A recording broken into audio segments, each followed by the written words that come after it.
నమస్తే. నేను మీ రాజేష్ నాయక్, ఉస్మానియా యూనివర్సిటీ. అయితే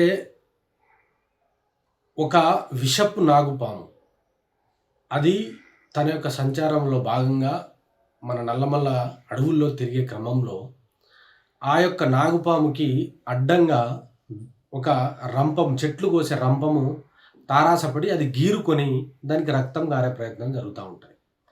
ఆ తర్వాత నాగుంపాముకి మొత్తం వల్లంతా విషమే ఉంటది గాబట్టి, అదేం జేస్తా అంటదంటే, నేనే మందిని చంపుతా, అలాంటిది నన్నే ఇయ్యాల గిచ్చి, నన్ను ఇయ్యాల కోసి, నా యొక్క రక్తం జూసిన ఈ రంపం సంగతి నేను చూడాలని గట్టిగా శపథం కోరుకొని, అది కొరుకుడు స్టార్ట్ జేస్తది. దాన్ని ఎట్లా పడితే అట్లా చేసుడు స్టార్ట్ జేయడంతోటి, ఇంకా ఆ రంపానికి ఉన్న ముల్లు తలిగి, దాని రక్తం నోట్ల నుంచెల్లి ఒళ్ళంతా రక్తాలు గారుతా ఉంటది.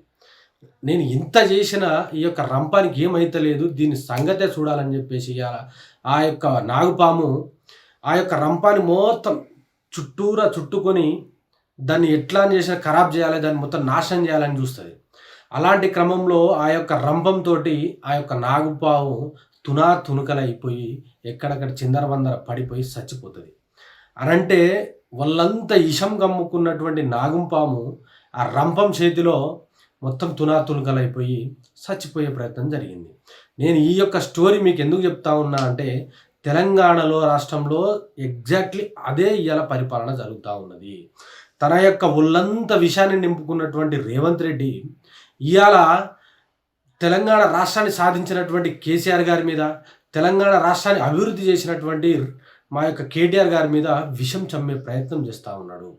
పరిపాలన చేయకుండా తెల్లారి లేస్తే మొత్తం ఒళ్ళంతా విషం నింపుకొని వాళ్ళ యొక్క చావు కోరుకోవడము, వాళ్ళు చచ్చిపోవాలనడము, దూకి సావాలనడము, వాళ్ళ యొక్క గుడ్లు తీసి గోలీలాడతా అనడము, పేగులు తీసి మెడలేసుకుంటా అనడము, వాళ్ళని చెట్టుకు వేలాడదీసి చంపుతా అని చెప్పడము, ఇలాంటి ఒక పైశాచిక ఆనందం పొందుతున్న రేవంత్ రెడ్డి అనేటోనికి నేను ఒక నీతి చెప్పదలుచుకున్నా. ఆ యొక్క విషపు పాము యొక్క పరిస్థితి రేపటి రోజున నీకు నెలకొంటది. అదెట్లాగో రంపం యొక్క చావు కోరుకున్నదో అదే యొక్క దాని కూరల్లో అది చచ్చిపోయింది.